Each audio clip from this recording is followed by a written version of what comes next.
అందుకని వస్తే వస్తారు మరి 5:30కి చూసండి వీడు చివరిదాకా ఈరోజు మార్నింగ్ నుంచి ఒక్కటే పని అండి. ట్రాక్టర్ రావడం, పొలం దున్నడం, ఇంకంటే వచ్చింది కదా సీజన్, మరి ఖరీఫ్ వచ్చేస్తుంది.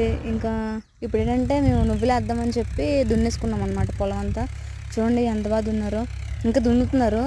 సో మీరు కనిపిస్తే మా తాతయ్య మా ట్రాక్టర్ ఇంకా అలా దున్నేయడం ఇంకా అలా అయిపోవడం. నేను కూడా లాస్ట్లో వెనక నించున్నానండి.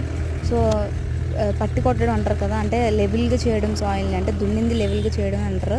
చూడండి సాయిల్ అంతా దగ్గరికి వచ్చేసి మళ్ళీ అది స్ప్రెడ్ అయిపోద్ది. సో ఇక్కడ మీరు చూసుకుంటే క్లియర్గా కనిపిస్తుందండి. చూడండి నెక్స్ట్లో ఇక్కడ అలా బాబాయ్ వచ్చారు ట్రాక్టర్ రాగానే. సో పిల్లగానే వచ్చారండి. సో అలా దున్నేసాం మొత్తం. ఈరోజైతే ఈ పని అయితే ఇది లాస్ట్ మొదలైన కాడి నుంచి అయిన కాడిని అలాగా చేశానండి నేనైతే. సో అక్కడ నించోవడం, సో అలా వెళ్ళడం చాలా బాగుంది. ఇంకా జల్లేసానండి. ఇక్కడ మీరు చూస్తే ఇది పెసలు జల్లుతున్నానండి. ఇక్కడ ఎందుకు వైట్ కలర్లో ఉందంటే, ఇక్కడ అంటే సీడ్స్కి ఏమీ దుమ్ము పట్టకుండా, అంటే దాన్ని ఏమంటారు మంచి పిండిలాగా, అంటే ఏ పురుగు చెద పట్టకుండా, అందుకని విత్తనాల్లో ఇలా మందు కల్పిస్తాం, అంటే మంచి పిండి అది అనమాట. సో ఇలా కలుపుకొని వేసుకుంటే మనకి లైక్ ఏ డిసీజ్ ఏ పెస్ట్ ఏమీ రాదనమాట. సో మొత్తానికి అయితే ఇలా వేస్తాను నేను. నెక్స్ట్ ఏంటంటే లాస్ట్లో ఏదో చిన్న ఎంజాయ్మెంట్ ఉంటుంది కదా ట్రాక్టర్ అన్నాక.